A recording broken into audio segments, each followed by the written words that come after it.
قرآن مجید اور بائبل کی تصریحات سے یہ بات واضح ہو جاتی ہے کہ بنی اسرائیل ہی وہ قوم ہے جس نے خدا کی واضح ہدایت کے باوجود گائے کے بچڑے کی پوجا شروع کر دی۔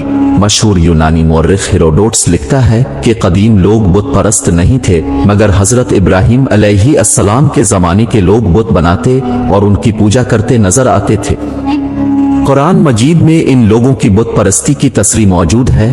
اگر خود عیسائی اور یہودی مورخین کا کہنا ہے کہ بت پرستی کی ابتدا صحیح معنوں میں قدیم یہودیوں سے ہوئی، آج بھی یہودی اور عیسائی مختلف بت بناتے اور اپنے معبدوں میں سجاتے ہیں۔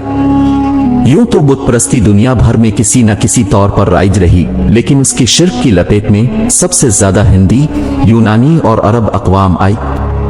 ہندوستان میں سینکڑوں دیوی دیوتاؤں کے بت تراشے گئے۔ دراوڑوں، آریاؤں اور برہمنوں، بدھ مت کے پیروکاروں نے مذہبی عبادات کے لیے بت کو اہم حیثیت دی کہ ہر ذات ہر گھرانے کے لیے علیحدہ بت پوجنا مذہب کا حصہ ٹھہرا، اور یوں ان کی تعداد انگنت ہوئی۔ تاہم ان کے تین بڑے دیوتا برہما، وشنو اور شیو تھے۔ بدھ مت اور جین مت میں گوتم بدھ اور مہابیر کے بت بنا کر پوجے گئے۔ یونانیوں کے ہاں انسانی شکل و صورت کے دیوتاؤں کے بت بنائے جاتے تھے جو تعداد میں 12 تھے۔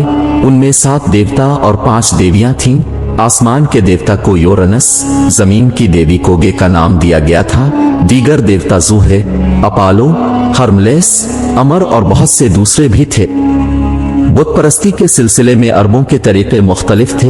ان میں بت پرستی کو فروغ عیسائیوں اور یہودیوں کی باہمی آمیزش سے ہوا۔ عیسائیوں کے ہاں مصر اور یونان کی بت پرستی کے آثار نمایاں تھے۔ کلیساؤں میں اکثر صنم رکھے جاتے تھے۔ یہی چیز عربوں کے ہاں در آئی اور ہر قبیلے نے اپنے لیے بت تراشنے شروع کر دیے۔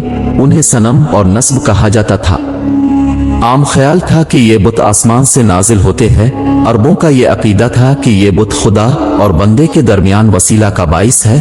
مرکزی اتحاد کی خاطر مختلف قبائل نے اپنے اپنے بت لا کر خانہ کعبہ میں رکھ دیے تھے۔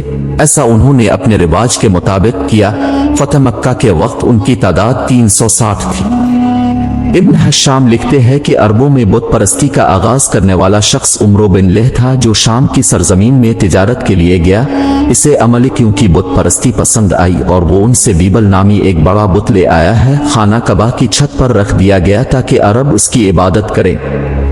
دوسرے بتوں میں سے لات قبیلہ ثقیف کا بت تھا، عزا بنی قریش اور کنانا کا، منت قبیلہ اوس و خزرج کا، یغوس بنو غطف کا، یوق جنوبی عرب کے قبائل کا، سوا بنی ہریل کا، اور ودا ایک جنگی دیوتا تھا۔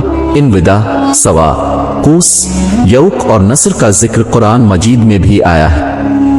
ان بتوں کی پرستش طوفان نوح علیہ السلام کے تھوڑے عرصے بعد سے ہو رہی تھی، جسے عربوں نے فروغ بخشا۔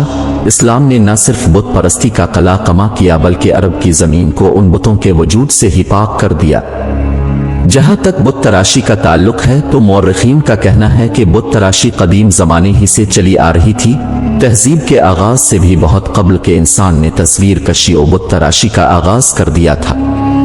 مذہبی رسوم کو ادا کرنے کے لیے معبود کی صورت پیش آئی تو جاہل انسان نے تصویر اور بت کا مترادف ٹھہرایا اور رفتہ رفتہ بت کو لوگوں نے معبود قرار دیے۔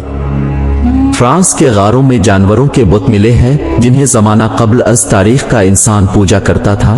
یورپ کے علاوہ افریقہ و ایشیا سے بھی ایسے شواہد ملے ہیں۔ قدیم مصر میں عام طور پر فرعون کے مجسمے تراشے جاتے تھے جنہیں فرعون قائم مقام حیثیت حاصل ہوتی تھی۔ انہیں سجدہ کرنا فرعون ہی کو سجدہ کرنا ہوتا تھا۔ اس دور میں میت کے ساتھ ان کے مجسموں کو دفن کیا جاتا تھا۔ چنانچہ بت تراشی کے ہنر نے خاصا عروج حاصل کیا۔ دجلہ اور فرات یعنی عراق کے علاقے میں سمیری، اکاد، بابلی، آشوری اور فاری تہذیبوں میں بت پرستی کو ایک ہنر کی حیثیت حاصل ہو گئی تھی۔ حضرت ابراہیم علیہ السلام کے وطن ار میں بت پرستی کا ہنر 4000 سال قبل مسیح سے رائج تھا۔ یہاں آدمیوں اور جانوروں کے بت بنائے جاتے تھے جن کے لیے پتھر، مٹی، دھات اور لکڑی وغیرہ استعمال کی جاتی تھی۔ نینوا شہر میں 885 سال قبل مسیح کا دور بت پرستی کا نمایاں دور خیال کیا جاتا ہے۔ تقریباً ہر گھر میں بت سجائے جاتے تھے۔ جنگی واقعات کو مجسموں کی شکل دینا اسی دور سے شروع ہوا تھا۔ قدیم یونان میں بت تراشی کا ہنر اپنی انتہا کو پہنچ گیا تھا۔ مقدونیہ اور کریٹ کی ریاستوں میں 19ویں صدی قبل مسیح میں خوبصورت مجسمہ سازی ہوتی تھی۔